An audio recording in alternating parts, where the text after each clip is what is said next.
कहानी सुरु गरे 10 का लान्चका ब्यान्सबाट सरहरू भन्थे राम्रो पढ्ने गरे आजैबाट भविष्य हेर्दा भइरहेछ अहिले गर्न काट भागेर डेली जान्थे 1 बजेदेखि स्कुलबाट समय हेर्दा हेर्दै बितिसक्यो 18 वर्ष काम छैन केहीमा खाली भइरहेछ एक्चुअलमै वर्ष के कस्तो हो भने बुझ्दैछु म अहिले सङ्घर्ष गर्दैछु मिहिनेत एक दिन पर्ने छैन सबै दङ्ग फर्केर आउँदिन म कहिले तिम्रो बाटोतिर हेर्दै जा कस्तो चर्चा हुन्छ तेरो गाउँतिर को यो पागल केटो भनेर तोहे पिरन्ती स्कुलैदेखि हेर्न पछि आउँछस् मेरो पाउतिर चल बोल्दैन यहाँ खोलिरहेको छु आफ्नै ड्रिम माथि जे बोलिरहेको छु त्यो म गरेर देखाउँछु साथी काफीमा गउँछु गाना डेली 12 बजे राति दुःखलाई बुझिदिने चाया छ मेरो असल साथी आऊ छ नि साथी हामी लुकी छुपी खेलेको टिफिनको टाइममा सँगै बसी मोबाइल हेरेको उही साथी भन्दै आहा कस्तो गरी मिलेको छ नि काफीमा त्यो साथी पनि लेखेको जे बित्यो बाल्यकालमा जिन्दगानी राम्रो बित्यो अहिले त काछस् म काछु हेर्न वर्ष बित्यो फोन पनि छैन मेसेज पनि आजकल हेर्ने बिर्स्यो साँझिक त लास्टै भएको रहेछ मेरो मनै टुट्यो बसरी भुल्न सकिस् यति छिटो साथी मलाई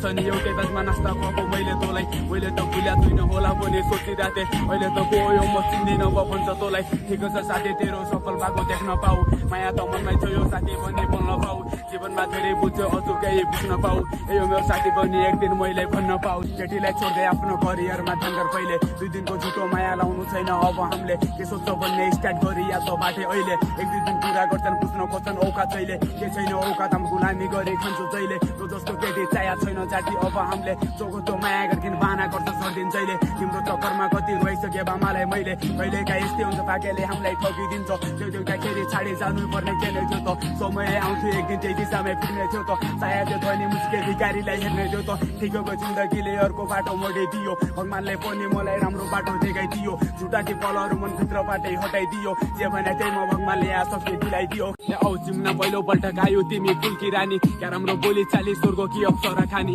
माया त गर्छु तिमीलाई पुरी बस्नु मलाई सानी त्यसको त भइहाल्छ न छोड्नु मलाई जानी जानी भ्यालमा चलिरहेछ जिन्दगानी यता मेरो के कस्तो चलिरहेछ भनौ बरु त्यता तिम्रो याद आयो तिम्रो लास्टै चलिरहेछ अहिले पहिरो तिम्रो र मेरो माया बनाउनु छ अति गहिरो कहाँ बस्छौ भन तिमी अछाम कि डोटीतिर याद आयो तिम्रो माया भेट न त भोलितिर भाइको माया छोड्ने छैन मैले यतिखेर जे चलिरहेको सबै याद छ मलाई त्यतिखेर 2 दिनको जिन्दगानी हाँसी खुसी रमाउला धन सम्पत्ति हामी मिलिजुली कमाउला छोरा छोरीलाई राम्रो संस्कार अनि सिकाउला जिन्दगानी यस्तै यस्तै गरी बिताउला